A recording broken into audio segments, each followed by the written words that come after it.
Thank you. FFA members, why are we here? To practice brotherhood, honor agricultural opportunities and responsibilities, and develop those qualities of leadership which an FFA membership possess. May we accomplish our purposes. I now declare this meeting duly open for the transaction of business or attention to any matters which may properly be presented. I would like to invite Kyla Andrews, your state secretary, up to the stage, and she will give an invocation. If we could all please assume an attitude of respect. Dear Heavenly Father, we thank you for the blessing of community and connections as we gather here today.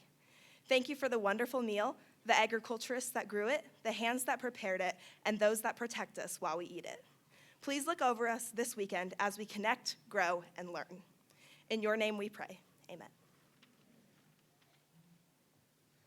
I would now like to invite Gwen Simonuk to the stage. She is with our foundation, and she will take over from here. Enjoy the rest of your meal.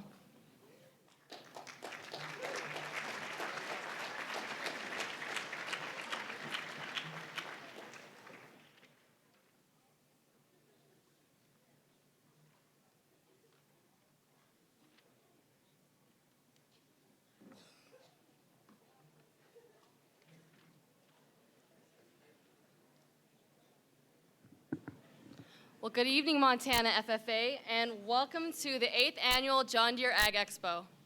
And can everyone hear me okay right now? No, not close enough. Is that a little bit better? Okay. All right, Montana FFA, how we doing? All right, hey, that's pretty good. I have to say, it is such a treat to see all of the blue jackets here just packing the house tonight, especially with all of our staff, the work that our volunteers have put in leading up to this. It is just awesome to see you all finally here out in the sea of blue. And I think there's actually 1,000 of us here having dinner tonight. And you heard our state FFA secretary mention that we have over 1,600 FFA members here, and then with all of our volunteers and guests, we're pushing the envelope at 1,800 people, and that's something to really be excited about this week. So let's give it up for everyone who's here.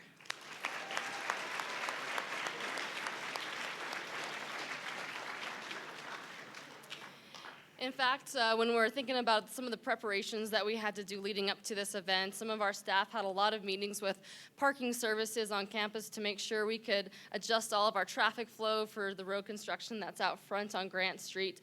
But now that I see everybody here on campus and making your way through the sub, I'm sort of wondering if we should have had some traffic flow meetings for just having FFA members on campus, because you guys just come here and you own it like you're already future MSU Bobcats, and I just love that. So thank you for just, coming onto campus and owning it.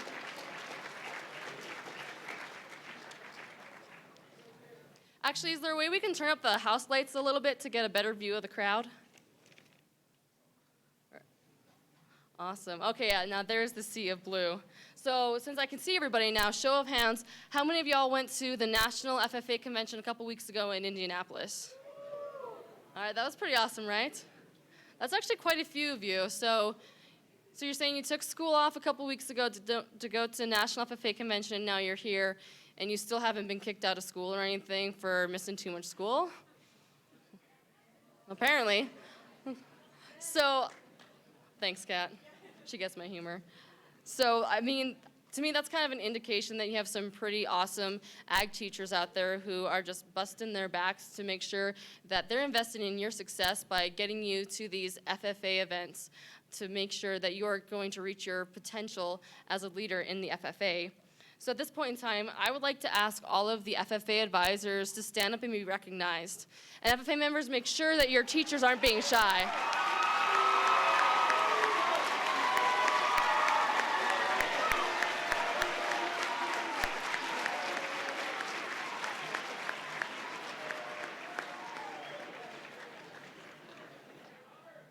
You know, this is really a crazy time of year. I mean, actually, all year round is a crazy time of year for your ag teachers with all of the events, activities, fundraising, planning that they do for you, in addition to all of the classroom and laboratory instruction they're doing with you. So ag teachers, thank you for everything that you're doing for your young leaders. So we can go ahead and turn those house lights back down.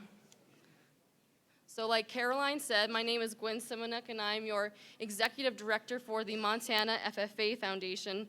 And I, too, was a lucky FFA member from the Opime FFA chapter.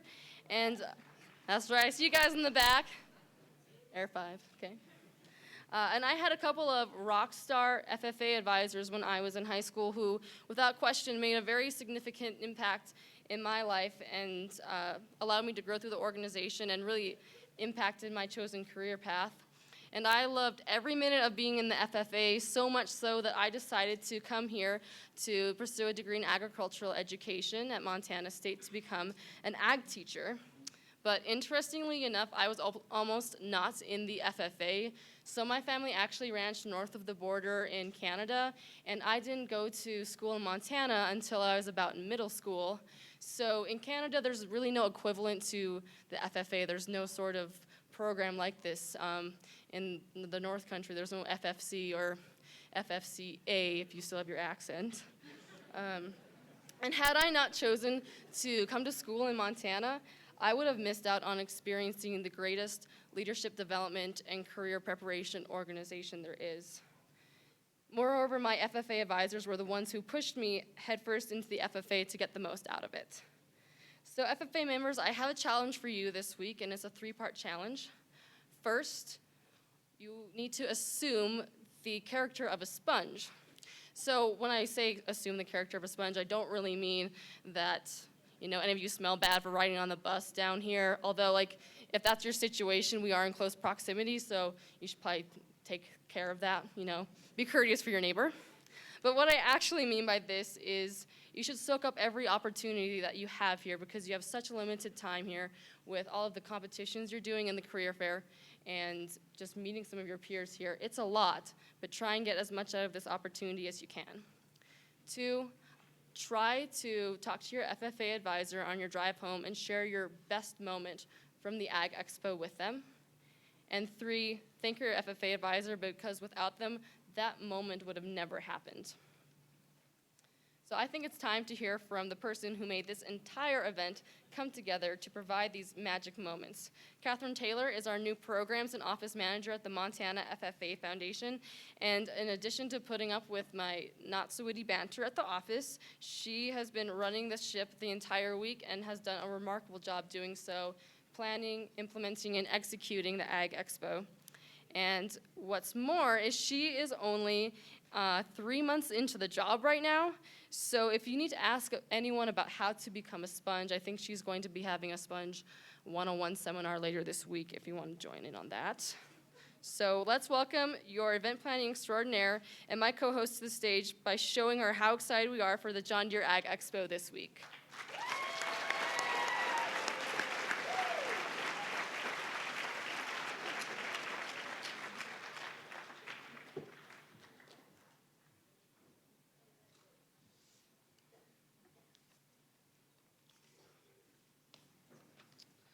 Hello, everybody. As Gwen so graciously introduced myself, I am Catherine Taylor.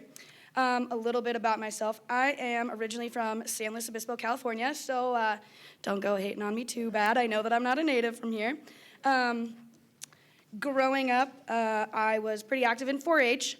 I raised lambs, hogs, and dairy heifers. I worked with Cal Poly as the university back home, and I brought back dairy showmanship to our fair, which is a big thing because we hadn't had it there in about 20 years. And I'm just super excited to be here. Thank you for being so welcoming and helping me grasp and understand everything that is FFA. I know that I haven't met a lot of you, but those of you that I have met, like I said, thanks for being so welcoming.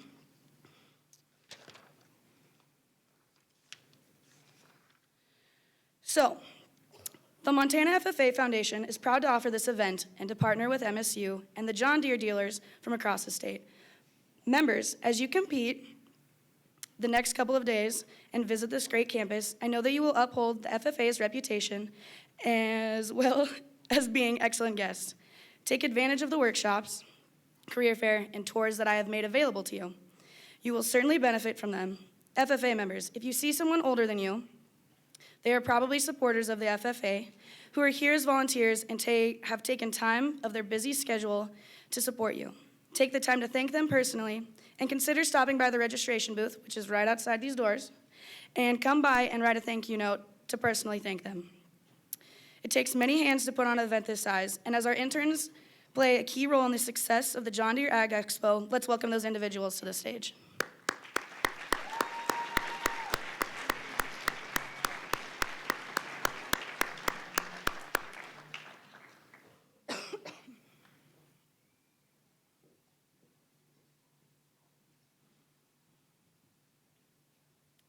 So standing behind me are Shelby Morris and Jacob Martin.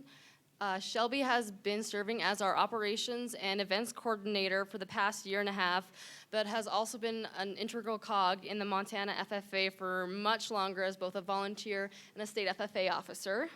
And many of you may recognize Jacob from serving as the state FFA treasurer last year. He recently joined the foundation team and has been our marketing and development coordinator, and has hit the ground running with all of our marketing platforms. So if you catch any spelling or grammar errors that went out in our event communications, you can just take that up with Jacob. And we would also like to recognize Trevor Motley, who I don't think is here tonight, but he is currently student teaching with Mr. Jared Long in the Fergus of Lewistown chapter, and he's wrapping up his internship with us as our marketing coordinator, as he will be graduating from MSU this December. So to our staff, our interns, thank you so much for all of the work you put into the Ag Expo between classes and studying and more studying and just being committed to continuing to serve our members.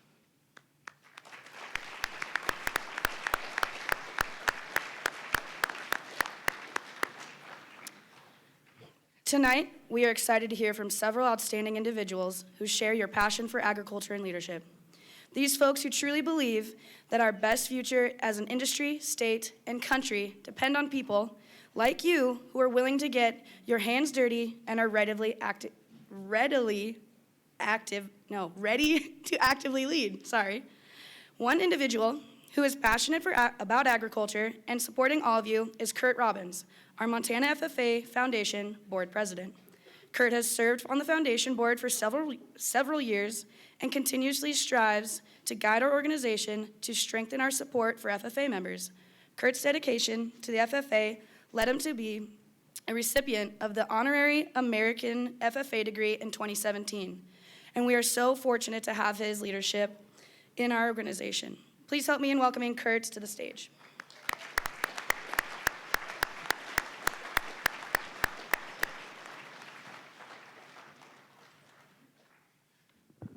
Thanks, Kat, for that warm introduction. I don't know, it's kind of overrated, but I too,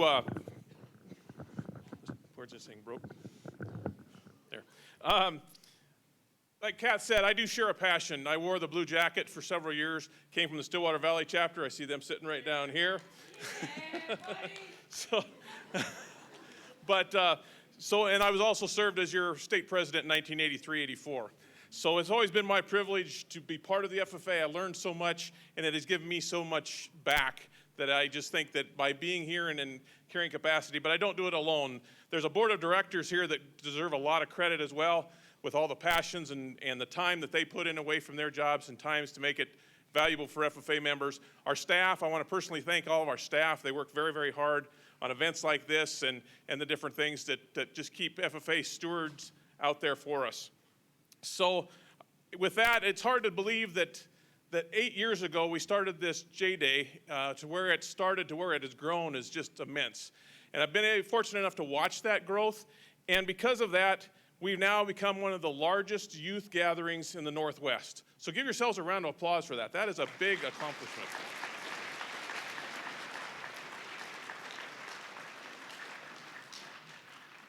Also, I'd be remiss if I didn't thank the folks here at MSU for their hospitality and their generosity.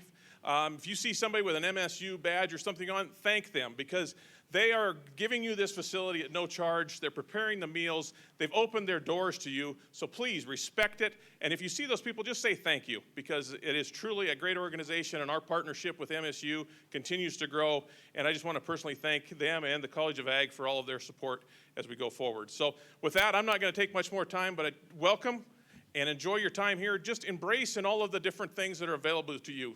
I think Gwen summed it up with being a sponge, and that's exactly what you need to do here at these events. Just take in as much as you possibly can and learn and take that home and just continue to grow as an individual, and you'll be so thankful for that in the end, believe me. So enjoy your evening. Thanks for having us.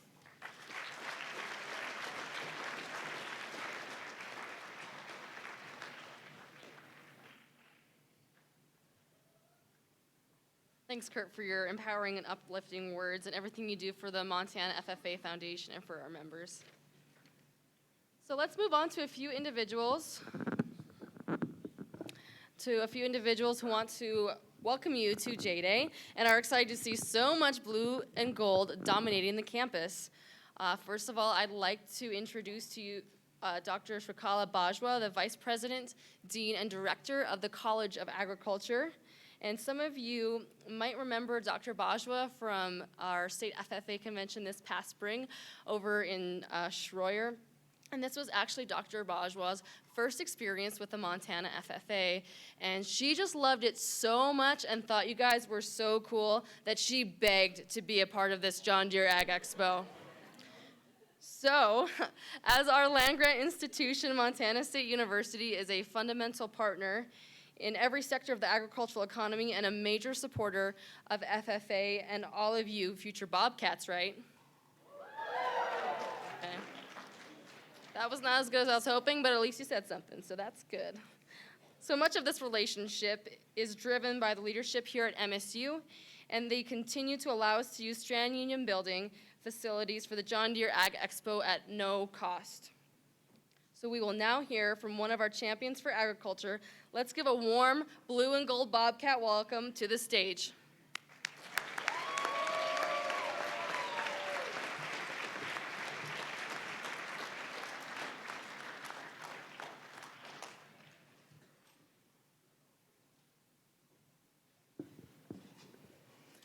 Thank you, Gwen. That was a very wonderful welcome, and I am very, very pleased to be here.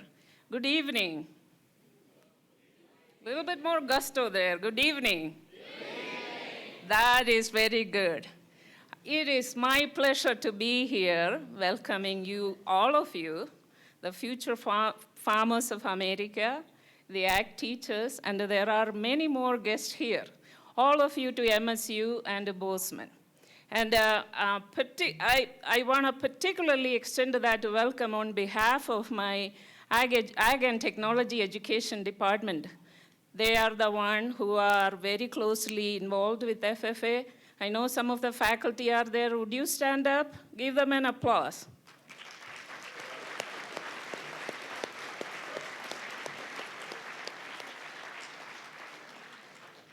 So how is your first day of Expo going? Show me a thumbs up if you're enjoying it. Wonderful, wonderful. You know, I get the goosebumps listening to all the wonderful speakers, you know, seeing the leadership the students here are showing, and thinking about the potential for future that you all hold here. So I am going to start by, you know, congratulating a few of you. Is Mamie Hurtle somewhere here? Would you stand up?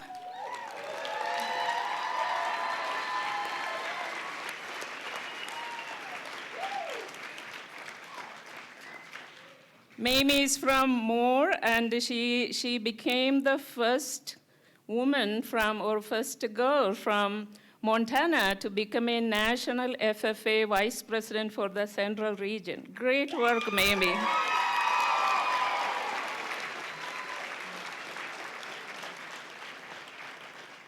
I also want to congratulate the Belgrade team. Where is the Belgrade team? FFA team that went to the nationals and won or became 6th in the agronomy section at the convention, national convention. Anybody from Belgrade? Oh, that is disappointing. But let's give another round of applause for Mamie and the Belgrade team and all of you who attended the national convention.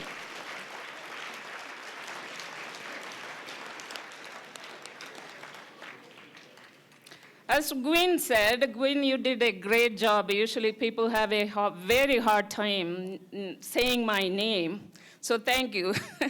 So as she said, my name is Shrikala Bajwa, and I have been here at Montana State University as the Dean of the College of Agriculture, Director of the Ag Experiment Station, and Vice President of Agriculture for 9 months now. And I had 2 winters already. I was born in, Mamie talked about, not Mamie, I mean, Gwyn talked about being born in Canada and not having the FFA experience in the early part of her school life. I was born halfway around in India, the southern tip of India, in a very tropical place, in a very rural town that was primarily agriculture. And my family was also an agriculture family. And I have never heard of FFA or any youth organization focused on youth leadership and youth development when I was growing up. So I'm a little bit jealous of all of you that you have the opportunity for this wonderful experience during your school years. So I grew up in a time and a place where, in my life, my days was as a school-going child was all about going to school, studying, doing the homework, and then doing the chores at home and at the farm. That was my life. There was no activities, no organization to be engaged in. And I haven't traveled. I think until I went to college, I haven't traveled maybe 10, 15, maybe maximum 20 miles away from my home, and that was often to visit some family members or something. Now, I got, from that little rural town in India, I got here to Bozeman, Montana. And you may ask, how did that happen? And I would say, higher education. That is the number one reason I am here. And my family, without the support of the family, I will definitely not be here today. So, when I made the decision that I'm going to go to college, and go to college in US, remember I am from a very small rural town. Nobody ever knew anyone that went to USA, visited USA. They heard about the USA news in the newspaper. TV was not that common at the time. There was TV. It wasn't easy for my family to say that, okay, we are here to support you, but they did support me, and I ended up in University of Illinois for a PhD, and I have been in academia ever since. So why I am telling you my story, what I want to tell you is that anything is possible. If I, myself, from a very small town in India, can be in this position here in Montana, in this beautiful city of Bozeman today, you can achieve anything you want. You need to work hard and persevere, have persistence. Now, I don't need to I'm preaching to the choir here. As your vice president in that early part mentioned, the plow there in your symbol stands for hard work, right? FFA members are no strangers to hard work or persistence or focus. But I still wanted to tell you that it is important. Now, talking about hard work, I heard that roar going up when Gwyn asked about how many are going to be Bobcat. How many are going to be Bobcat again? Very happy to hear that. I also want to say, many of you are going to, eyeing at different professions. You have some goals and plans. You may be looking into becoming a doctor or engineer or an artist or a business person. Those are all good professions. But I am the college dean for agriculture, so I want to make a pitch for agriculture too. I want you to seriously consider agriculture, one of the agriculture departments, or agriculture as a profession. Not just farming. I'm not asking you to become a farmer or rancher. It is also a good profession, but there are many fields in agriculture. Why I am asking you? You already have a very strong connection to agriculture. But beyond that, my number one reason is that we are an awesome college, right?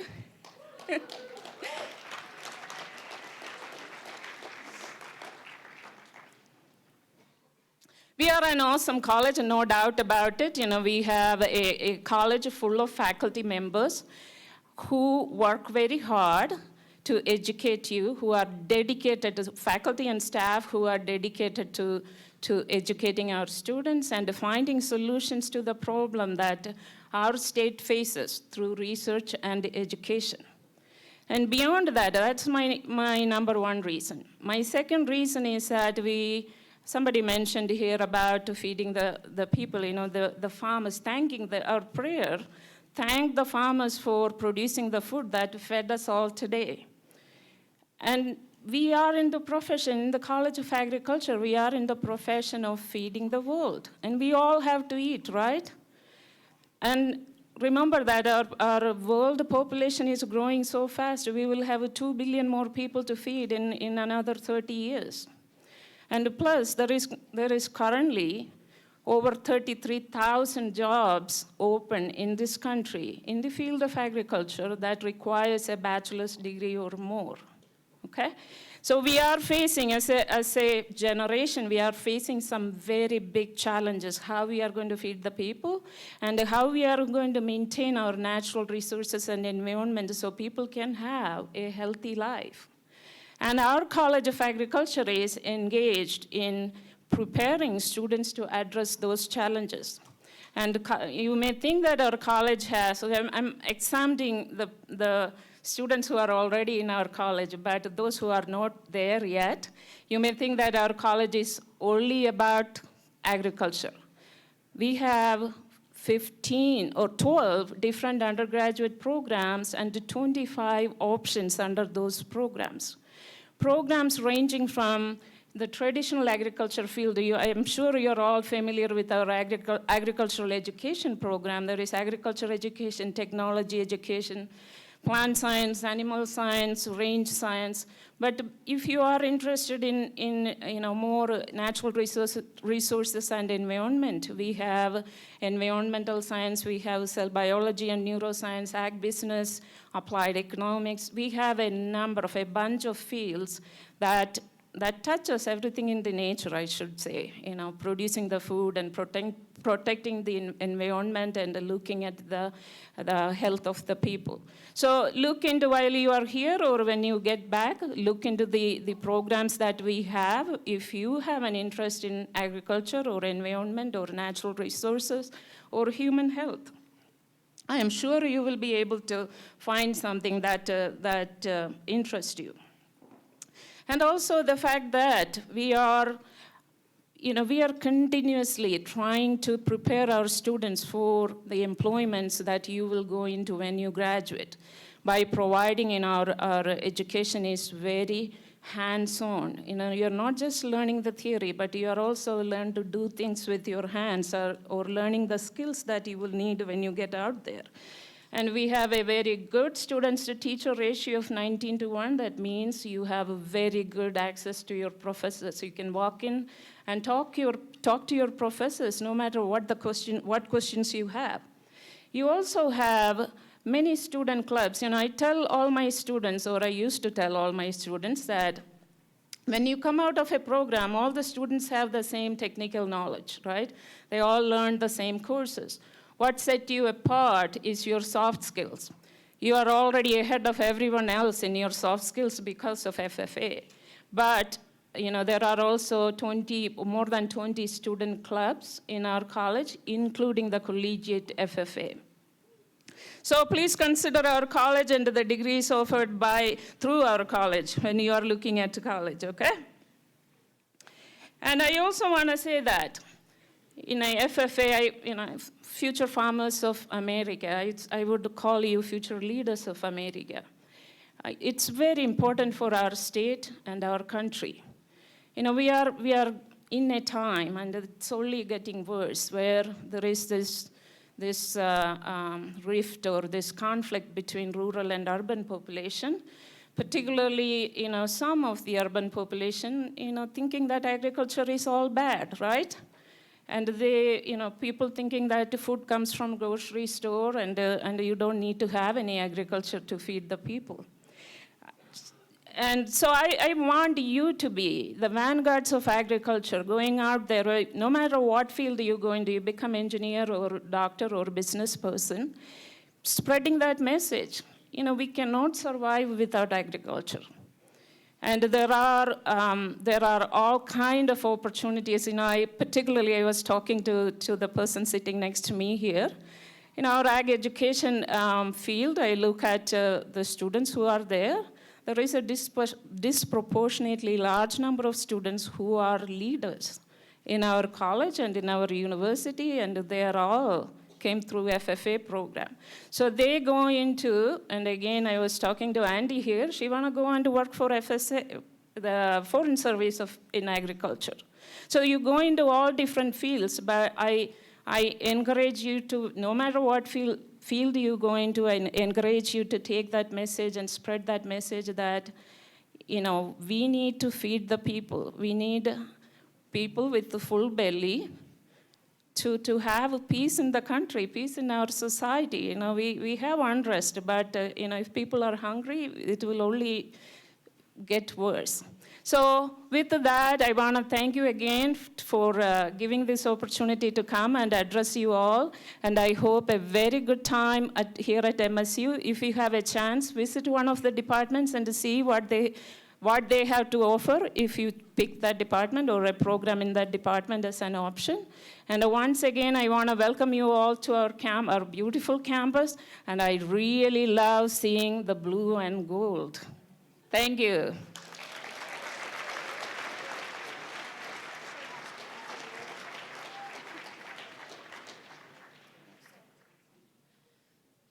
Thank you, Dr. Bajwa.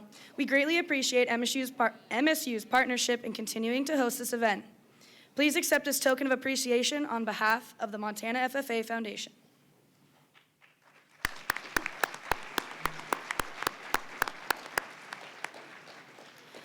Another long-standing partner of the John Deere Ag Expo is the Montana Beef Council, who are tonight's dinner sponsor.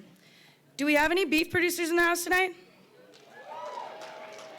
Can I get a little louder here? Beef producers in the house. There we go. So I take it that that dinner that we had was much better than, probably having the Impossible Burger then? Yeah? Can I get a hell yeah? That is what I really enjoy hearing. Let's show our appreciation one more time for the Montana Beef Council, Montana beef producers, all together.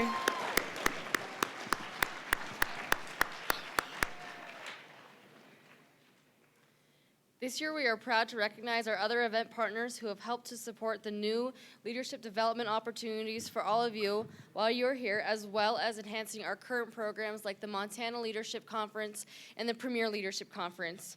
So we're going to show our appreciation for these sponsors, but first I'd like to practice a power clap, and since all of you are just at National Convention, this should be pretty easy, right? So power clap on 3. 1, 2, 3. Ooh, that was nice. Good.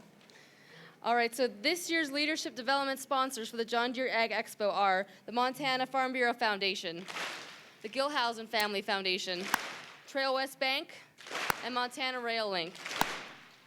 These donors have allowed us to bring in top-notch workshop facilitators. That wasn't a name. Like, what were you guys doing back there? Okay. Well, yeah, let's give it up one more time, though. That was nice.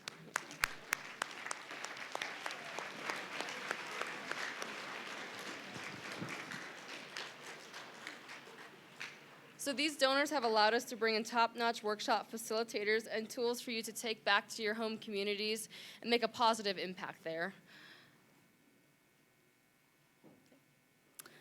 So, 2 weeks ago, I actually had my very first experience attending a national FFA convention. One thing that I've come to realize about the FFA organization is the incredible leadership capacity in our members. Future is our first name, and our society looks to you to be our leaders for agriculture and beyond. By being here, you have all shown that you are committed to being leaders in your own communities back home. Tonight, we are fortunate to be hearing from some of our nation's leaders from Montana who have taken the time out of their work in Washington, D.C. to share why your leadership is so needed. Please turn your attention to the screens for a greeting from Senator John Tester. Hello, and thank you for inviting me to share a few words with you today. And thank you to all of the officers, advisors, sponsors, and partners for your hard work and dedication to the future of production ag in Montana. The future of the United States is family farm agriculture, and the future of the family farm is dependent on you, our future farmers. Family farms, which I'm sure many of you grew up on, are responsible for keeping this country going. They're the backbone of our small towns, they power our local communities, and they feed folks all over the world. But right now, it's awfully hard to make money operating a family farm. Whether you're raising livestock or grains or pulses, unnecessary trade wars and stagnant prices have caused uncertainty in the marketplace, and family farm agriculture is despairing because of it. This is further complicated by our reliance on computer systems that are integrated into our farm equipment, making farmers wholly dependent on their dealers to get their equipment fixed and forcing equipment costs up. Because of these factors, American farmers and ranchers are at risk of being left behind. Family farmers have become far too dependent on federal dollars to put food on the table, even though we don't want it to be that way. And the truth is, if we want family farm agriculture to be around by the time you're my age, it does have to change. You are the future farmers of Montana, and you've got your work cut out for you. But our state and this country are fortunate that smart young leaders like yourself will forge a path forward to production agriculture and get farmers back where they want to be, making a profit off their own hard work. I look forward to seeing how your ideas can improve the vibrancy of ag in the future, and I'll be here along the way to help. Thank you again for inviting me to speak. Well, welcome. Oh, hold on there. We will now enjoy a welcome from our Senator Steve Daines. Well, welcome to my hometown of Bozeman. And thank you to the Montana Future Farmers of America for inviting me to share a few words at this year's 8th annual John Deere Ag Expo. And a big thanks to John Deere as well. Ag is the #1 driver of Montana's economy, and it's vital we encourage our next generation of Montanans to continue the extraordinary legacy of agriculture we have right here in Big Sky Country. In fact, in early September, I joined President Trump with Miles City rancher Fred Wacker at the White House to celebrate the historic U.S.-Japan trade deal. It was a great day for Montana ag and a big step forward in expanding trade opportunities, and I was so proud to see Fred's cowboy hat right next to President Trump. And as your United States Senator, I'm committed to bringing the voice of Montana ag to the halls of Congress and fighting for policies that strengthen agriculture, such as securing critical funding for ag research, delaying that burdensome ELD mandate, and fighting for farmers in northeast Montana impacted by excessive rainfall and severe weather. I'm so proud of you all for learning to do, doing to learn, earning to live, and living to serve. And congratulations to Mamie Hurdle. I know you will represent Montana well as you serve as a national officer. I'm so proud of you. It is my privilege to work side by side with you on behalf of Montana Ag. And I hope you all enjoy the rest of this expo and keep up the great work.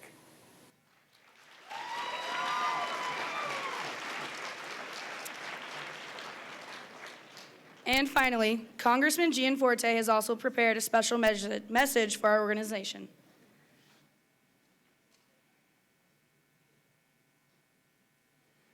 Hello, Greg Gianforte here. I appreciate the opportunity to check in with you. I wish I could join you today for your convention, but the House is in session. I'm honored to serve as your lone voice in the U.S. House of Representatives. It's a responsibility I take very seriously. America is special, and opportunity is a cornerstone of our country. I'm committed to working so that Montanans in every corner of our state have access to opportunities to realize the American dream. The good news is we're on the right path. Our economy is booming throughout a lot of the country. Unemployment recently hit a 50-year low. Wages are growing at their fastest rate in a decade.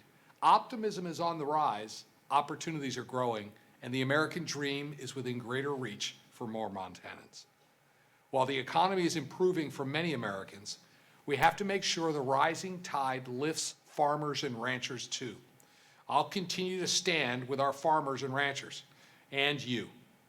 You are the future leaders of Montana and America, and I know our future is promising in your hands. How do I know this? I've met FFA leaders who've gone to achieve great things, but it's more than that. It's immediately apparent to me when I meet someone who's been involved with FFA. You have a firm handshake, eye contact, and confidence. My Chief of Staff, Christine Hegum from Winifred, was a state officer with Montana FFA. I asked one of my former field representatives, Taylor Snap, what she learned from FFA. She said, everything. If you're visiting Washington, need help, or are interested in learning more about opportunities to serve Montana and our communities, please let me know. In fact, I've enjoyed meeting with a couple of leaders of the Kalispell FFA chapter in July. It's always my pleasure to sit down with all of you. I always walk away from our conversations very impressed. I'll keep putting Montana first, so let me know what I can do to help you. Folks, my door's always open. Please don't hesitate to reach out to me or my staff for anything. Thank you for your service, dedication, and I'll look forward to seeing you again soon.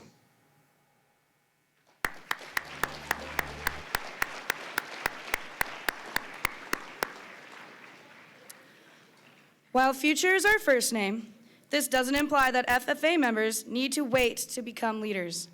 Our next guest embodies taking action every day to grow as a leader to serve others. Folks, we are truly fortunate to have this individual joining us here tonight. Jacob, why don't you join me back on stage to help us introduce our guest?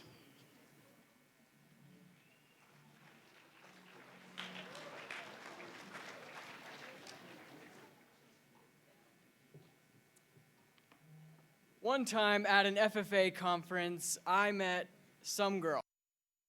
She was kind, silly, inspiring, and she later became my teammate.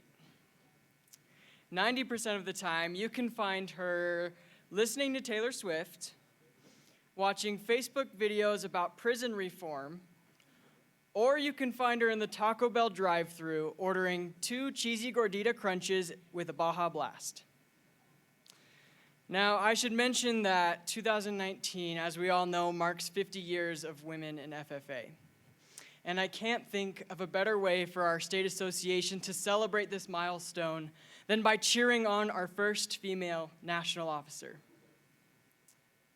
Now, we don't usually invite college dropouts to come speak on stage, but I'd like to invite this one. Montana FFA, let's give a huge round of applause for the National Central Region Vice President, Mamie Hurdle.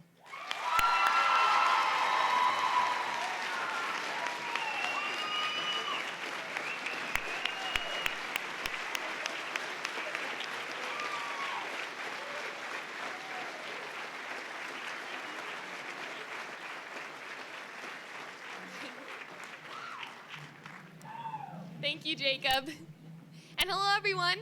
I am so excited to say, on behalf of National FFA, I guess I get to say that now, that I am pleased to join you and welcome you to the 8th Annual John Deere Ag Expo. For many of you, this is your first FFA event of the year, or maybe your first FFA event ever. In honor of that, I want to take you back to the first day I rode my horse bareback. So picture this, 9-year-old Mamie, maybe 100 pounds, and very excited. Also picture my mom, who was much less excited to put her 9-year-old daughter on an 1,100-pound animal without a saddle. So I hopped on my horse, or rather, my mom helped me because I was too small and not strong enough to get up by myself, and I wrapped my legs around tightly. I clucked forward and took the first few steps at a walking pace. I thought, wow, this whole bareback thing is easy. I'm gonna try to trot right away. I quickly went from sitting on my horse to sitting in the dirt. My mom ran up to me, asked me if I was okay, if I was hurt, if everything was all right. I quickly responded, yeah, Mom, I'm good. Just help me back up. As I just said, for many of you, this is an FFA first. So take it all in this week. Make new friends and take every opportunity available to you. Montana FFA, this is a great start to a year, and I'm so excited to see where this ride takes us. Thank you.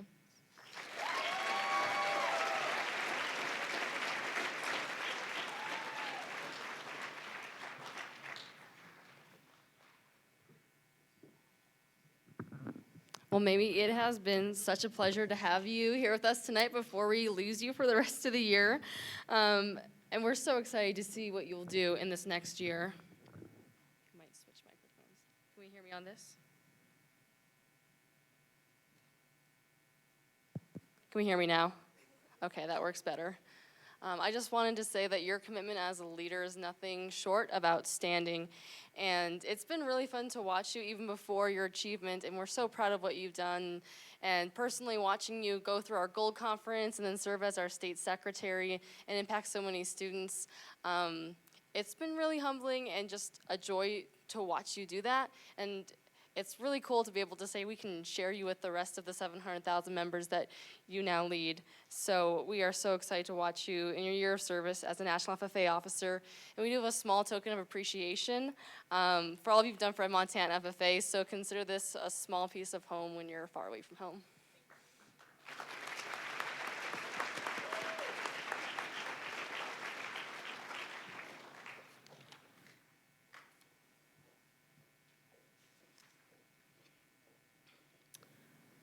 When we consider how we grow as leaders, the spark that lights your desire to fulfill your leadership potential may start here in this room, surrounded by other inspirational FFA members, but the flame that should be roaring by the time you get home.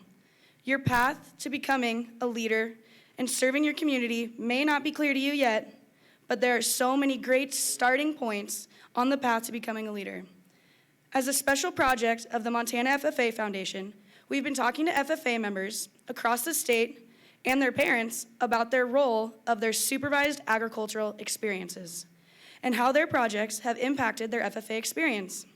We'd like to share one of those member stories with you now.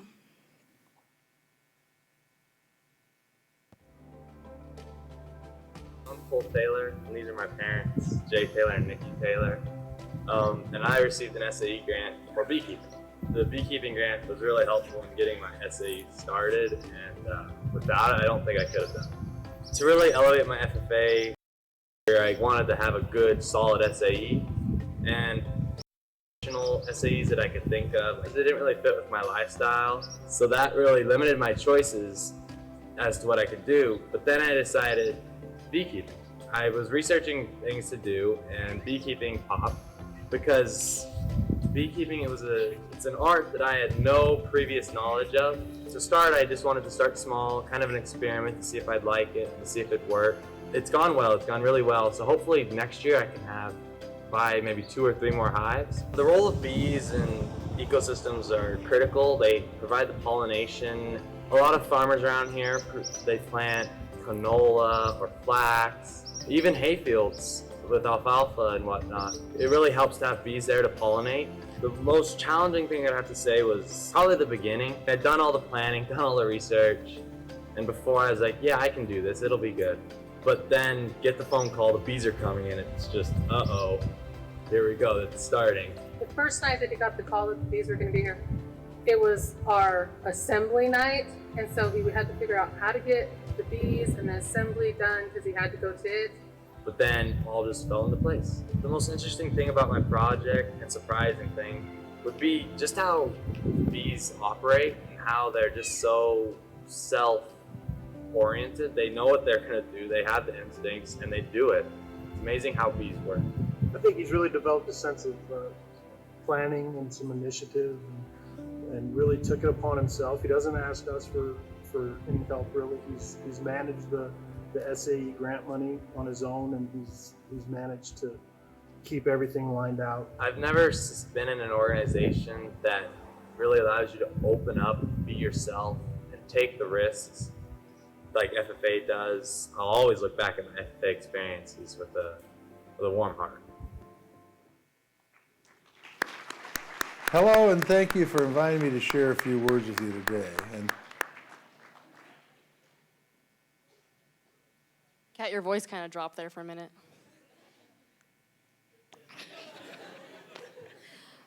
I do just want to make a comment about this project we're doing with these SAE videos. So with being the Montana FFA Foundation, one of our primary pillars of why we exist is support Montana FFA members across the state. So while we've been doing with our potential partners and current partners, this has been one of the most rewarding and heartening experiences, is to talk to these FFA members and have them tell us why the funds they have received have been impactful, and just hearing about their experiences in FFA. And you know, you can travel 11 hours and still be in the same state of Montana, and it's going from one corner to the other. There's a lot of differences, but I think all of our FFA members, after talking to them and doing these videos, they do have a similar passion for the organization. So it's been an honor to be able to put some of this information together.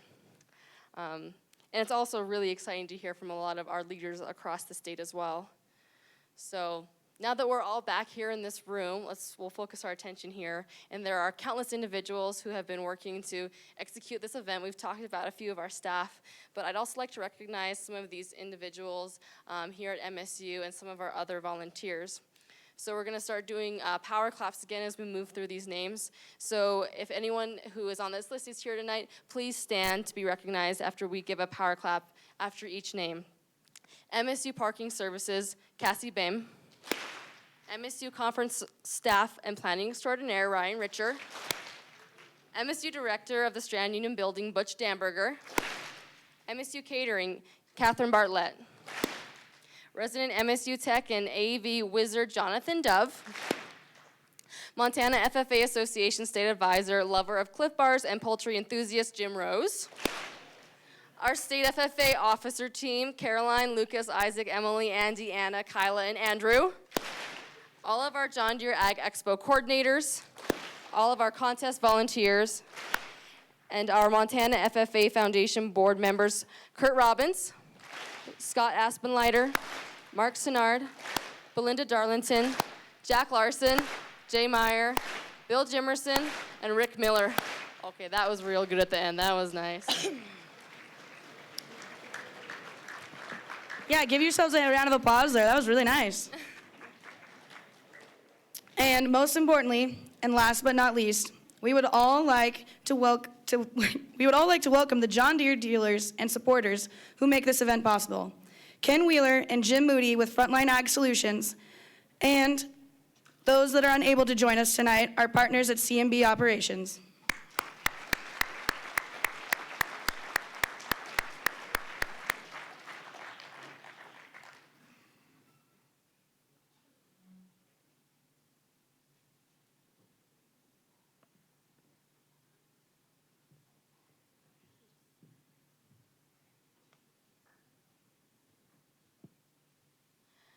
So this year, as we mentioned, for the Montana FFA Foundation, we are celebrating our 8th annual John Deere Ag Expo, and this is a partnership that we hope will last for years to come. Each year, the success of the Ag Expo is emboldened because of the unprecedented support from our partners here at John Deere, and the generous support of the individuals on this stage They believe in the future of agriculture and are willing to show their support through actions and not just words. So for all of you who are participating in the agricultural sales contest tomorrow, this year we actually had a special collaboration with our partners at Frontline Ag Solutions and CMB Operations to identify the product line that you will be selling in your contest tomorrow. And so this is way above and beyond the call of duty for them, and their integrated solutions staff helped us to identify that product line. And I hope that some of the FFA members were able to reach out to some of their staff because they were ready to pick up the phone and answer any questions you had about that. So thank you for that special collaboration. It is our sincere hope that this John Deere Ag Expo will be a pivotal experience in your FFA career, whether this is your 4th John Deere Ag Expo or your first state-level FFA conference. It's a privilege to introduce to you the individuals who make this entire event possible. Without them, there's no way we could do it. So please give the best Montana FFA power clap we have ever heard after each individual step forward. From Montana Ag Solutions in Conrad, Ken Wheeler.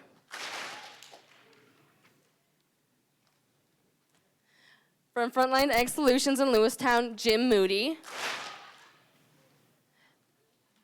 And unable to join us tonight, but are also sponsoring our CMB operations. Okay, thanks so much.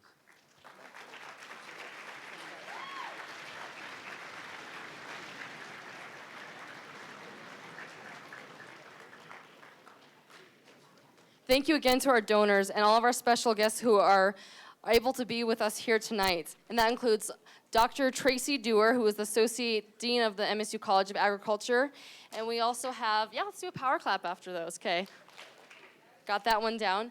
We also have some other guests from the Agricultural and Technology Education Department, Dr. Carl Igo, Dr. George Haynes, Dr. Shannon Arnold, and am I missing anybody? Okay, we're gonna keep going on then. So we also have from the FFA alumni, Kelsey Kraft. From Senator Dane's office, our Ag Liaison, which is Allison Vergerant. Longtime FFA supporter and past state officer, Dave Kelsey. From Montana Farmers Union, Justin Locke. And our state superintendent of the Office of Public Instruction, Elsie Arnson. Vince Camille, who is the Senator's Tester's office, who is a field representative from the office. And we also have Dr. Roger Hannegriff from the AET. It is almost time for the highlight of the night. Let's welcome back Shelby Morris to the stage to help kick off our keynote address.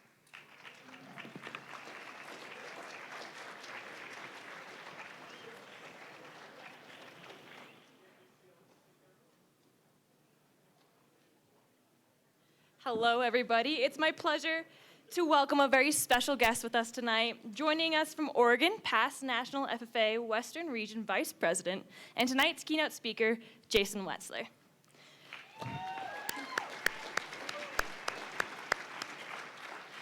Jason is from Portland, Oregon, and grew up on a 14-acre farm in the middle of a city. He was the only farm kid in a high school over 2,500 students, and attributes the lessons he learned in life to his agricultural upbringing.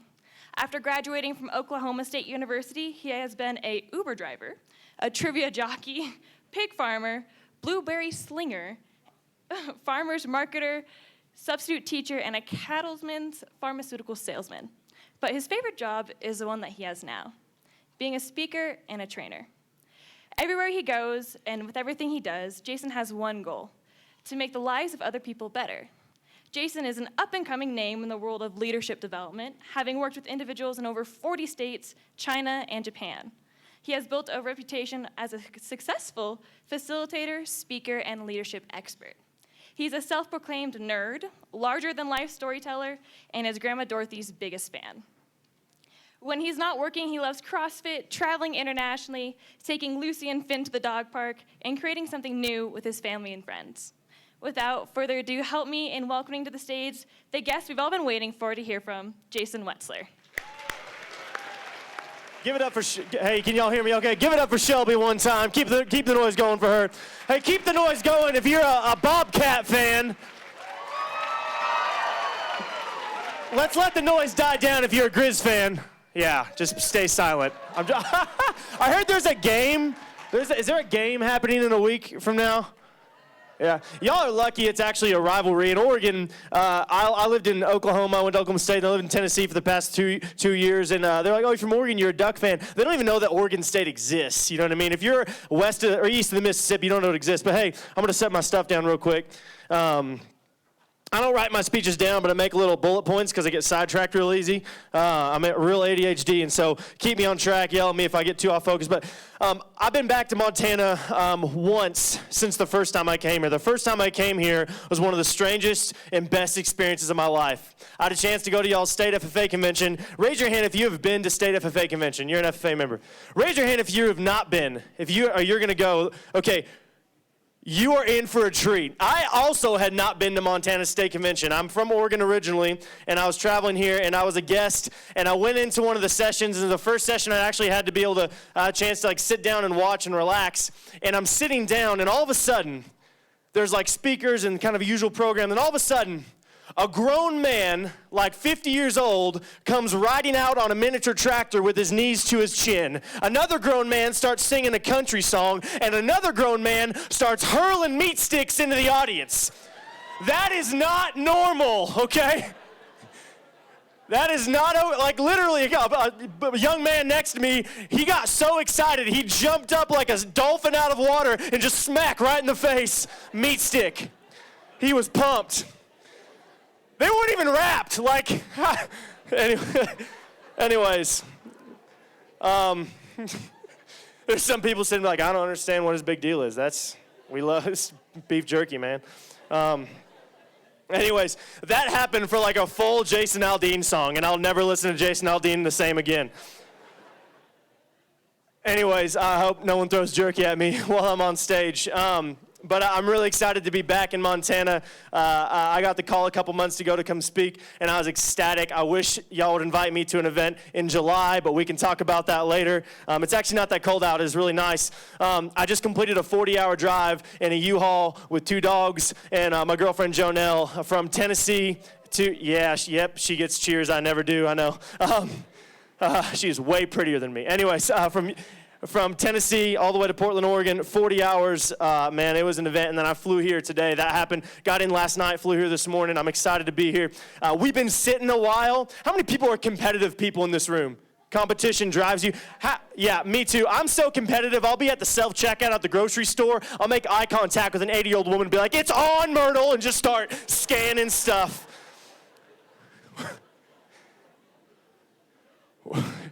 I usually lose. She's there a lot, okay? She buys a lot of groceries. We're gonna have a little competition. Here's what's gonna happen.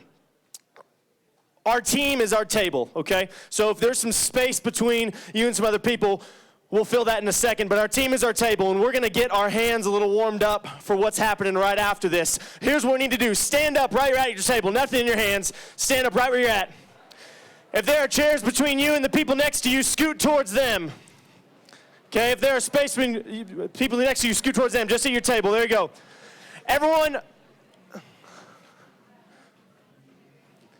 now choose one corner of your table as the captain, one corner.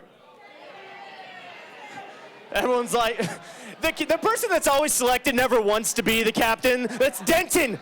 He's like, I don't want that. All right, captains, raise your hand. Should be one person at each table. Captains, raise your hand. Here's how this will work.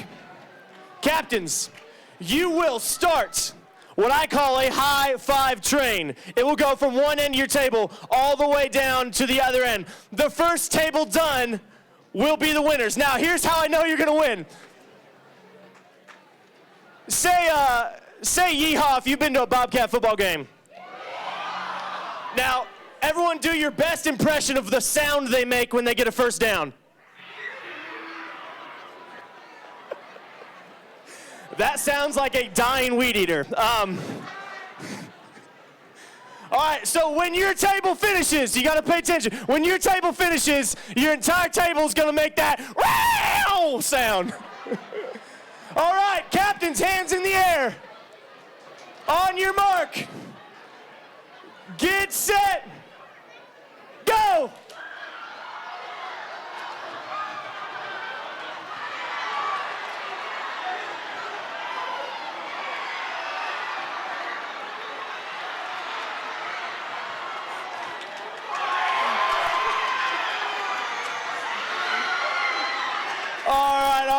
Have a seat, have a seat, have a seat, have a seat.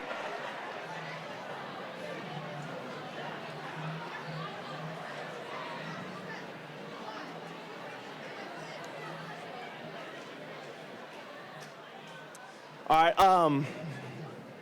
I'm just gonna level with you for a moment. I'm just gonna be honest. The only reason I do that is because without fail, every single time, there's always one table that as soon as I say go, there's like, and it's this table, all girls right here, as soon as I say go, they were like, wow! Like, no high fives were given, they just freaked out. Like, it's hilarious. Also, like the middle table, which is like all the Montana staff, they were so late that I thought we were done, and then they just scared me. They yelled so loud. That's a little warm up. We just had to get our hands warmed up because, you know, y'all, I have a weird job. I've got to go to places I've never been before, talk to people I've never met before, and tell them stories I've never heard before. But if you knew me as a kid growing up, and you knew my mom, you know that me having a weird job makes sense. You know, how many of y'all have siblings in here? How many of you are the weird sibling? You are the weird sibling, yeah? Okay, if you're not sure which one's the weird sibling, it's probably you. I have 3 siblings, an older brother, a younger brother, and a younger sister. And Mom, growing up, she would always sit me down. She said, Jason, out of all my wonderful children, you are the weirdest. And that really affected my middle school. But so I got a weird job now, but it makes sense. And, you know, I think we're all a little weird. Go ahead and turn to the person next to you and say, I think you're pretty weird. Turn to the other person and say, I know you're pretty weird.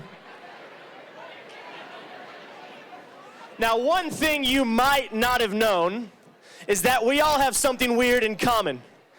Did you know that every single person in this room was born with one of their hands being slightly smaller than the other one?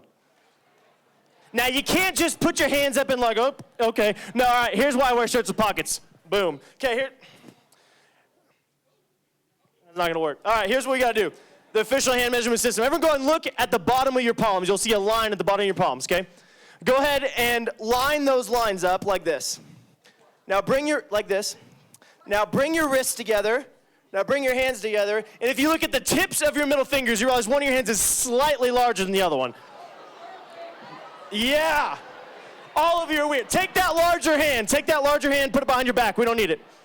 Get rid of it. Now take that smaller hand and look it directly in the hand. Now what if I told you we could make your hand grow? It won't hurt that bad. All right, if we're gonna make it grow, everyone's gotta do it. Y'all repeat after me with some gusto. Everybody say, hand! I scared her so bad. She went, ugh.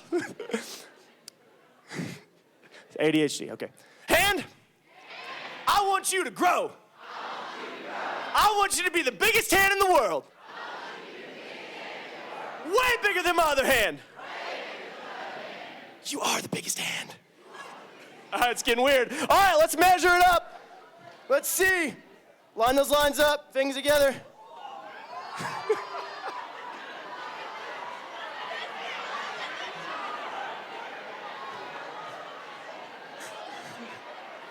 Same table that screamed immediately, which is, oh! What did you do to me?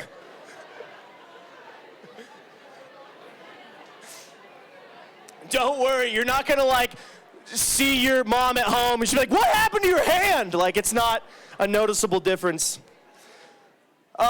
Whether your hand grew or not, my goal tonight is simple. I tell stories and I try to make people's lives better. That's a pretty simple job description. And I hope to help them grow as individuals, as people.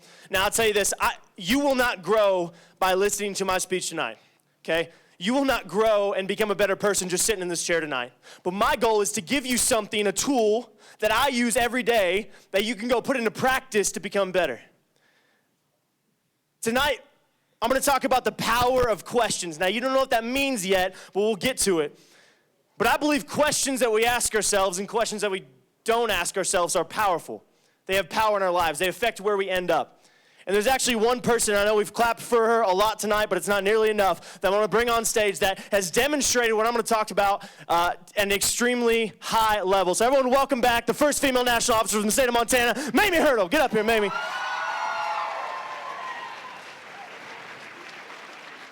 Now, I was nice enough to tell Mamie I was going to bring her up here, and I'm just going to ask her a simple question. You know, a couple months ago, Mamie, as a driven person, was calling a lot of people and asking advice, and she called me and said, Jason, I'm running for national office. I'm a Montana candidate, and we talked about one thing, Mamie, that you needed to know to be a national officer, achieve your goals. What was that thing? Why do I want to be a national officer? Right, we talked about that question. Why do you want to be a national officer? Why do you want to become a leader? Why do you want to serve people? And I'll tell you what, I've spoken and worked with probably nearing 100 national officer candidates in my life, and Mamie was one of 3 that knew that answer. Okay, one of 3 that knew the answer. Mamie, give it up, Mamie, one more time. You can have a seat. Thanks, Mamie.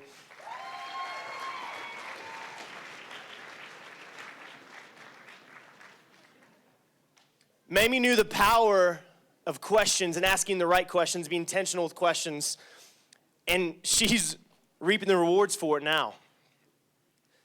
Another person in my life that understands the power questions have is my grandma Dorothy. Now, my grandma Dorothy is one of the most incredible women I've ever met in my life. She is 4 feet 9 inches tall. She is 90 years old. She just turned 90 a couple months ago. I called her on her birthday. I said, yo, Grams, what's up? What are you doing? And she said, oh, me and my, she doesn't sound like a man. Anyways, I'm not going to do a voice. That's weird. She said, me and my older sister, Verna, older sister Verna, are out driving. Now, you may not think that driving on your birthday is a fun way to spend it. But if one person in the car is 90 years old and legally blind, and the driver is 101 and doesn't have a license, then that's kind of a fun way to spend your birthday. If you ever go to Mount Angel, Oregon, stay off the roads. Can you imagine if a cop pulled them over? Be like, ma'am, license and... ma'am, do you know how fast you're going? Well, no idea, I can't see the speedometer. You know what I mean? Like... But anyways, Grandma, she has a blast. One time, I kid you not, my older brother and her were flying out to Tennessee to see me, and I called them because they were supposed to get there. And I said, hey, where you guys at? Did the flight get delayed or something? She goes, well, no, we had a layover in Vegas, and honestly, Grandma just left the airport. She just wanted to go gamble. I was like, what the? She's 90, so she's crazy. Just skipped out on a vacation with her grandson to go to Vegas. But anyways, she's an incredible woman. She's had the mother of 10 children. My mom is the youngest, and so I have cousins I don't even know yet. But Grandma has done so many incredible things in her life and taught me so many lessons, helped me grow in so many ways. My older brother and I used to spend a lot of time with Grandma, whether we were outside helping her with chores in her garden, inside around the house, or one of my favorite times that I ever spent with Grandma, learned the most, was spending time at the bakery. You see, my grandma was a full-time baker. She just baked delicious things and sold them as a job. It was amazing as a kid growing up in that. And as I look back on my time spent with Grandma in the bakery, I realized that Grandma was teaching me lessons I didn't even know. And as I've reflected and gotten older and older, I just think they're so important that I want to share with you those lessons tonight. There'll be 3 lessons we talk about and a couple stories that go along with it.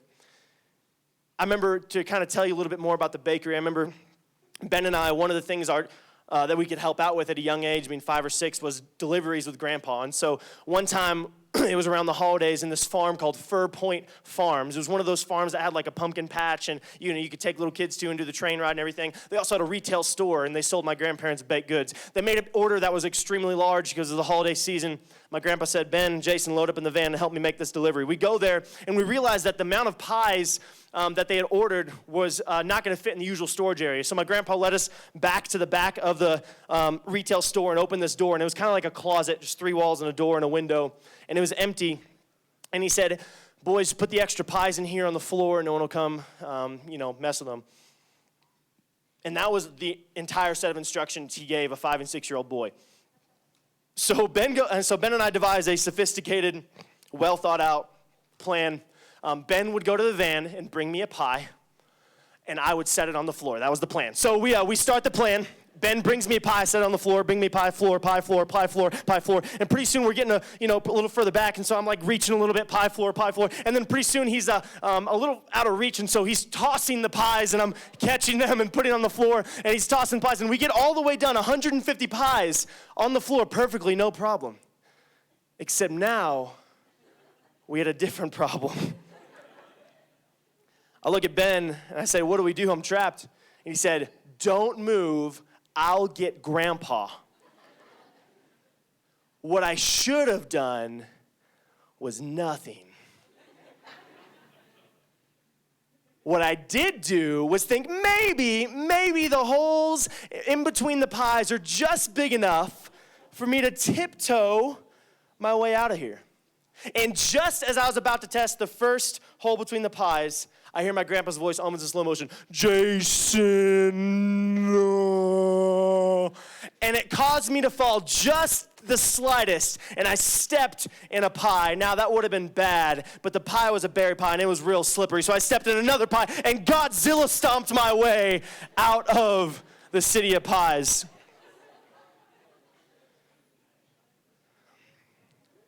Some of the lessons we learned in the bakery were hard lessons. But no matter what the lesson was, we were always learning and growing. And so today, 3 simple lessons, 3 stories. And I'll just walk you through a day at the bakery like I experienced it as a kid. A day at the bakery started like any other day in the morning. Now, mornings at the bakery usually started pretty early, around 4 in the morning, 5 in the morning. The first thing you see when you walk in the bakery in the morning is all the pies and baked goods that were baked in previous days ready to go out for delivery. Now, I was little, and I knew that the bakery's job was to bake things and produce baked goods, but I could not fathom for the life of me how that many hundreds of pies came to be. So I asked Grandma one time, I said, Grandma, how? And she just said, Jason, everything starts with a question. Every pie we bake, every decision we make, everything we do here in this bakery starts with a question. Now, I didn't understand what she meant at the time, but an adventure my older brother Ben and I had later that summer at her house would solidify this lesson for me. You see, my mom was a single mom growing up. She had 4 kids, a lot to handle. So sometimes she would send my older brother and I to Grandma's house for a couple day, vacation, right? And so I loved going to Grandma's house. She lived on a farm. There was tons of things to do. And I loved going there in the summertime because we could always be outside, for 3 days at a time. But one thing I hated about the summertime were the bees. Turn to your neighbor and say, bees. I hated bees, man. And I'd been there for only a couple hours in this 3-day particular stint, and I'd already gotten stung twice. And so that night I went into Grandma's for dinner. I said, Grandma, how do you kill bees? She kind of got this glint in her eye. I said, when you wake up in the morning, we'll figure it out. Went to bed. We woke up. Ben and I marched upstairs. And on the table was breakfast and then a brown paper bag. No label, just a brown paper bag. And we said, Grandma, what's in the bag? What's in the bag? What's in the bag? She said, just hold on, eat your breakfast, boys, eat your breakfast. So we ate our breakfast, scrambled it. Grandma, what's in the bag? She go, okay. And she pulled out 8 cans of industrial grade bee killing spray. This stuff was not street legal, okay? So Ben and I loaded up. She said, boys, you want to know how to kill bees? Here you go. Ben and I loaded up. And we're going around Grandma's house like bee ninjas, like killing bees left and right. And everything was going fine until we rounded the back of Grandpa's tool shed. On the back side of the tool shed was a tipped over grain silo. In the mouth of the grain silo was the holy grail of bees' nests. It was like pterodactyl wasps. Like, like pick up your baby and fly away with it. In front of the Holy Grail wasp nest was a 10-foot pit of mud and manure. So Ben and I were faced with a challenge. But I was 6 years old. I had 1 chest hair. I was practically a grown man. I was about to back away from a challenge. So we devised another plan, and you know how these go. I, being the younger, more intelligent, better-looking brother, would sit at the base of the mud and manure pit on my hands and knees with a sturdy, industrial, everyone say industrial, piece of plywood leaned against my shoulders. Ben, being the older, taller, dumber brother, would climb the hill on his 1996 Huffy bicycle with the peg on the right front tire.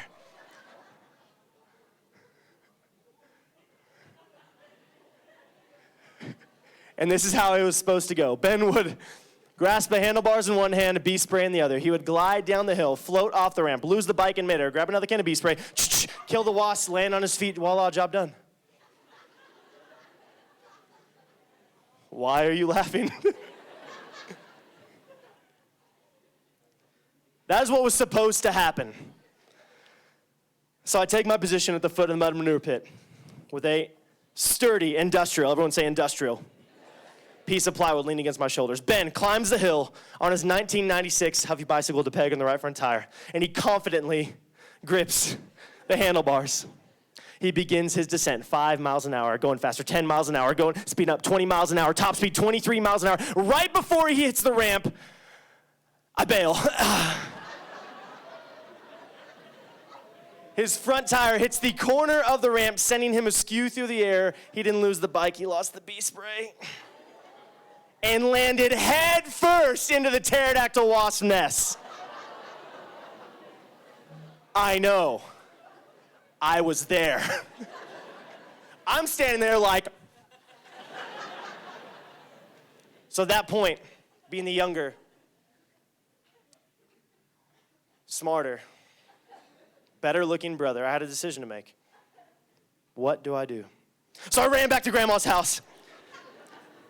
Ben heaved himself from the wasp nest, landing back first in the mud manure pit. He actually caught up to me as we headed back to Grandma's house. We burst through the door of my grandmother's kitchen. Ben standing there covered in mud, manure, bee stings.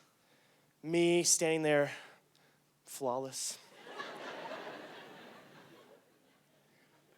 We find my grandmother doubled over, laughing so hard she was crying. She watched the whole thing happen.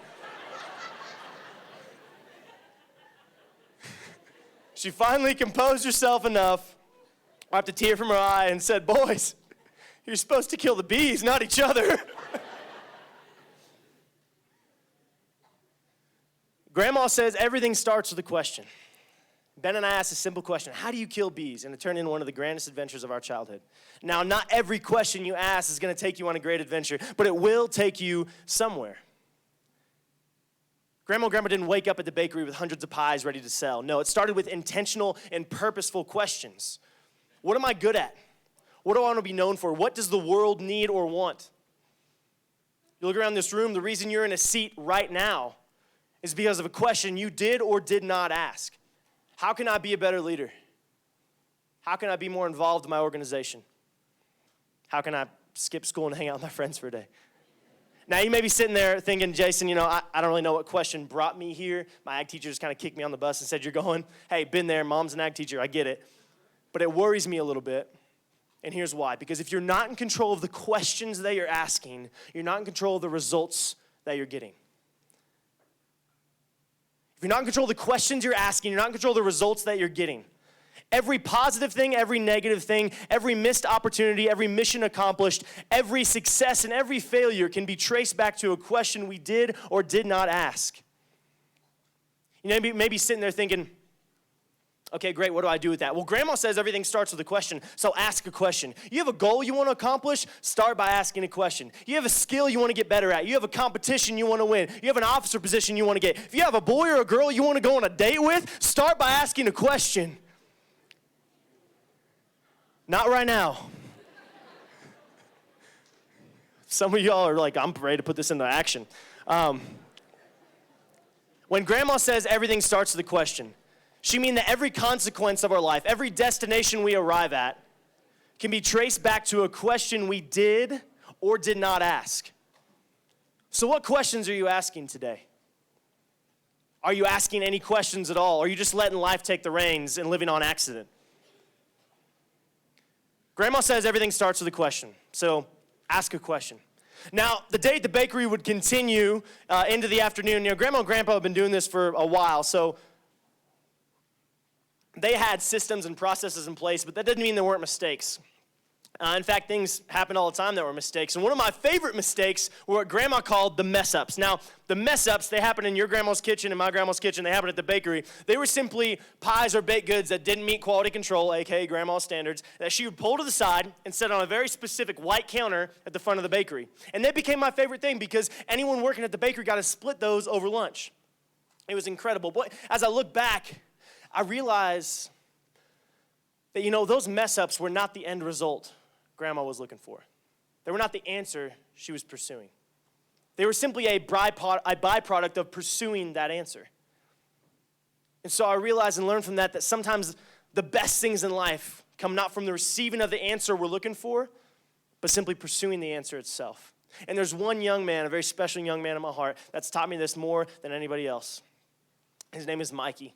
My mom's been an ag teacher for 31 years now. Don't tell her I told you all that. She hit me. And she had a student when I was a junior in high school who was a freshman. His name was Mikey. Now, Mikey was diagnosed with Asperger's syndrome at a very young age, which made social interactions tough for him. In fact, he never had a full conversation with anyone besides his own mom up until freshman year. So because of that, his mother, or an aide he'd been working with for a long time, had to come to class with him. But as a couple weeks went by his freshman year, my mom realized Mikey had a sincere interest in learning and a real passion for animals. And so one day, my mom took a chance and she said, Mikey, I love how much you love to learn, and I love all the questions you're having your mom ask me. But from now on, if you want to know something, you ask me the question, and we'll find an answer together. She kind of left it at that. A couple weeks go by, and everyone, y'all can say this. I usually have to change this to say a speech, but getting ready to give the creed, and my mom says, hey, Mikey, everyone's got to give the creed in my class. It's a speech. It won't take long. You can read it, but you got to stand in front of the entire class and say it to get a grade. Day the creed came, and she called Mikey's name, and to everyone's surprise, Mikey stood up and gave the entire creed in front of his class. Take a risk and pursue the answer. A couple months go by. Mikey finds out that on our school farm, there's actually student workers that get hired to feed the animals. And Mikey loved the animals, so he applied for the job, and unfortunately, he didn't get it. But that didn't stop Mikey from showing up before class every single day to help do the chores, make sacrifices, pursue the answer. A couple more months go by. Mikey finds out that you can show a lamb at the Clackamas County Fair. Mom said, Mikey, that's a lot of work. We make you sign an hours contract. You've got to come in. You've got to dedicate time. It's hard work. And to no one's surprise, he showed up more than any other student. And for the first time in his life, that summer, traveled 30 minutes away from his mom to show a lamb at the Clackamas County Fair.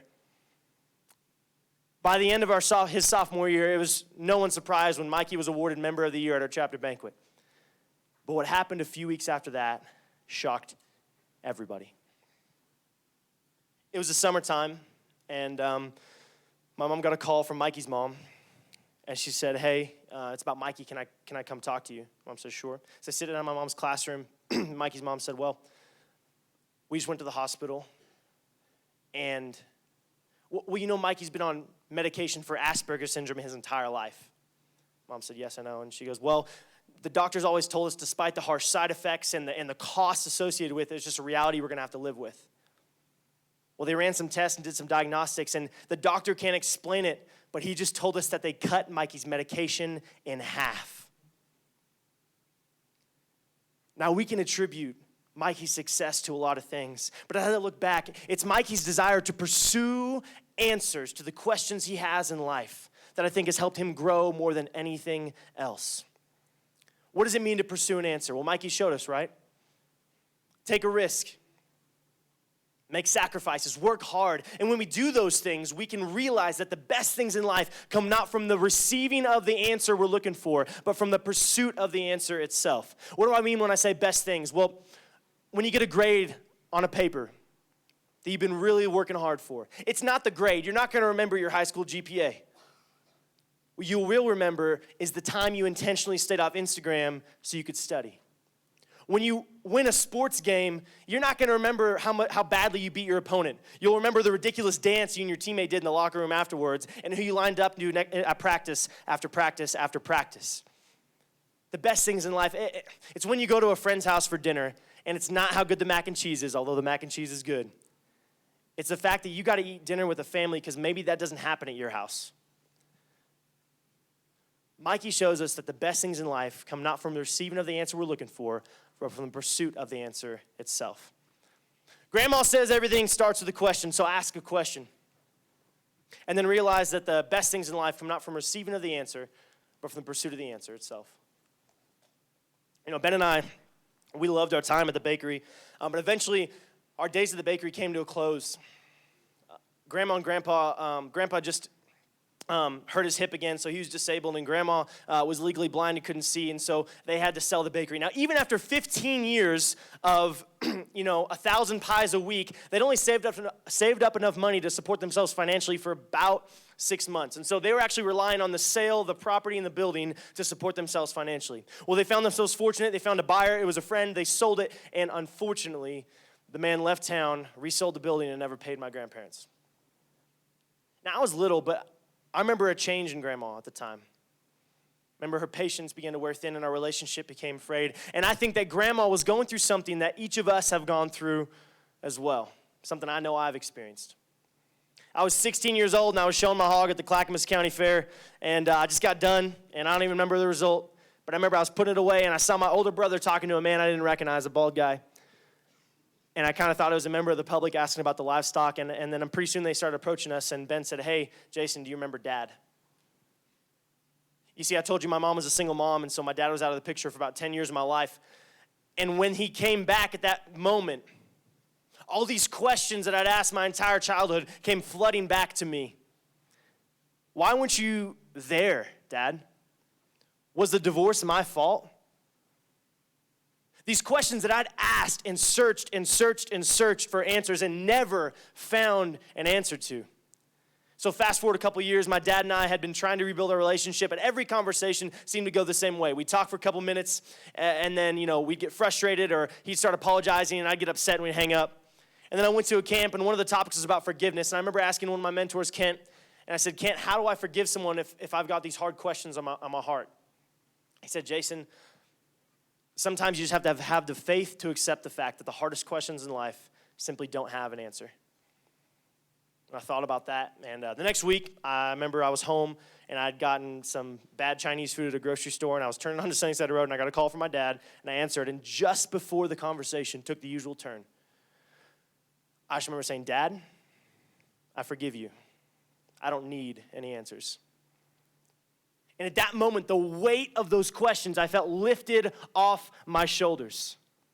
You see, I just had to have the faith to accept the fact that the hardest questions in life simply don't have an answer. And what did that do for me? That freed me to start pursuing the answers to other questions I had in my life, to start growing, becoming better. You see, there's two audiences in this room right now. Maybe you heard my first two stories. You're like, "Jason, I'm ready to ask a question, pursue an answer, become a better leader, become more involved, achieve something, be successful, point myself in a direction," and that's great. But maybe there's another audience in here that has a question on their mind and their heart that they've been asking and asking and asking and searching for an answer, and they simply can't find one. Well, if that's you, I'm talking directly to you. Until you have the faith to accept the fact that the hardest questions in life simply don't have an answer, then the best things in life will be lost to you.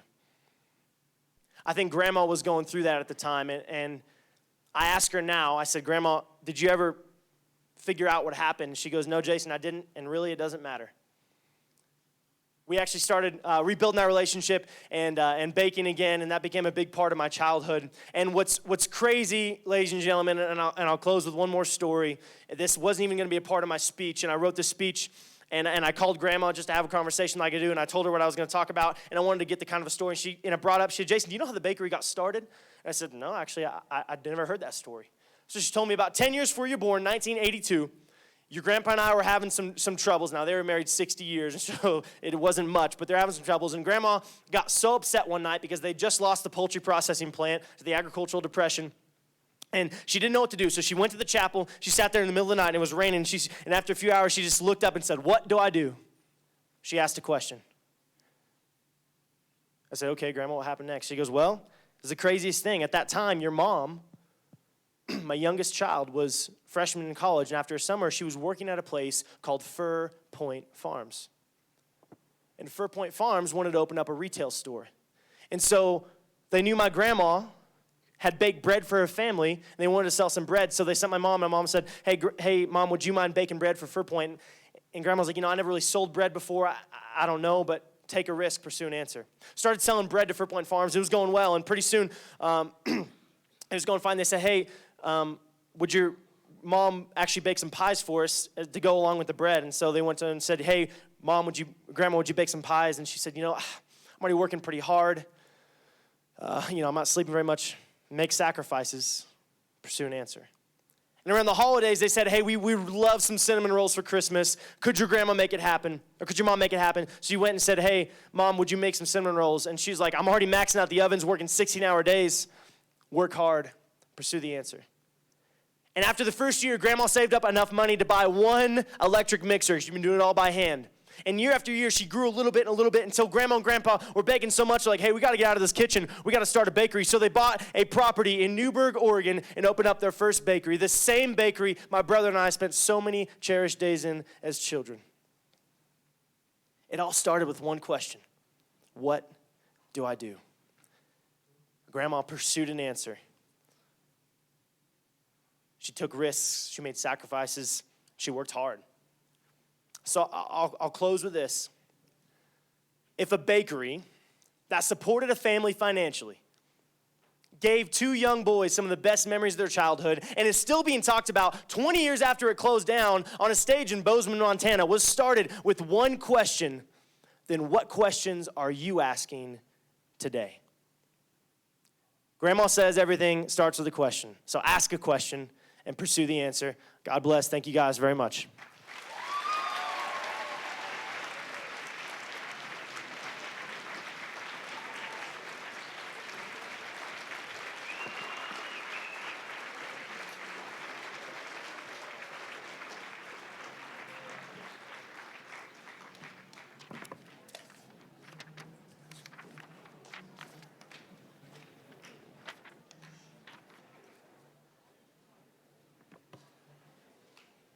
So what'd y'all think of that speech?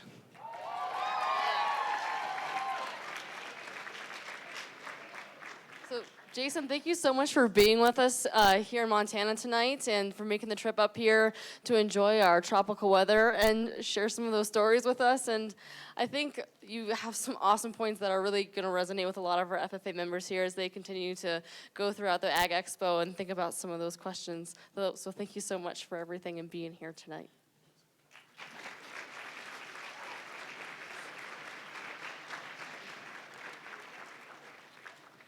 Ladies and gentlemen, as we close tonight's session, let's give these outstanding sponsors a standing ovation.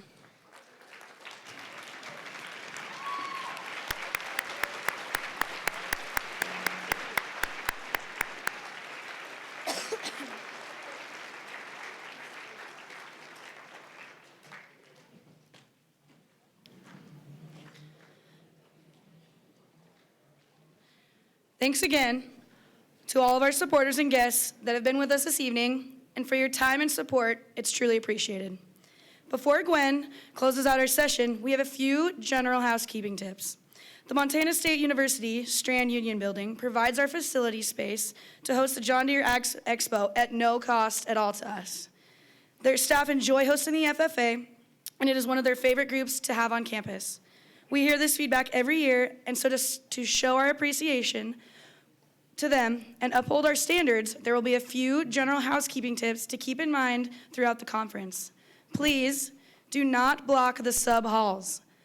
Most of the contests you'll compete in take place in the sub, so we need to make sure that our FFA members, advisors, and volunteers are standing or seated on the sides of the halls and not blocking the regular MSU foot traffic. Let's be courteous to MSU students making their way to class and allow MSU to go about their business. Please, pick up after yourselves and your peers. There are thousands of FFA members, MSU staff, and volunteers walking around the halls of the sub. If you see trash lying around, please take your time and carry it out, or please pick it up, not carry it out, to the numerous garbage disposals that are around MSU. If you are not competing, offer to help set up rooms in between contests. Ag Expo is packed full with back-to-back contests, and it takes a lot of work to put it all together. If you are able-bodied and see that a room is being flipped, then please offer your assistance to help sub-staff get the room set up for the next contest. The feedback from sub-staff is that our FFA members are typically proactive and always willing to lend a helping hand whenever possible. Be courteous to others. To reiterate, MSU has been immensely generous host to us for years. We ask that you show your appreciation through picking up after yourselves, holding the door open for others, offering your help, and being respectful to the facilities and staff that help make the John Deere Expo possible. Take advantage of additional opportunities outside of the contests. We have several workshops available tomorrow, as well as our career fair here in Ballroom A. So be sure to take in these experiences and interact with our exhibitors while you're here. Snapchat, please share your experiences as our future leaders in agriculture in a safe and appropriate manner. Ag teachers, if you have not been receiving text updates about events that have been happening today, please stop by the registration booth tomorrow, and our intern Jacob will take care of you and make sure that you can get those text messages. So at the beginning of tonight's session, we talked about the sheer magnitude of the numbers that we have here at the John Deere Ag Expo. So we have 5,000 FFA members across the state of Montana. So with 1,600 students here, we have over 25% of our membership attending the Ag Expo.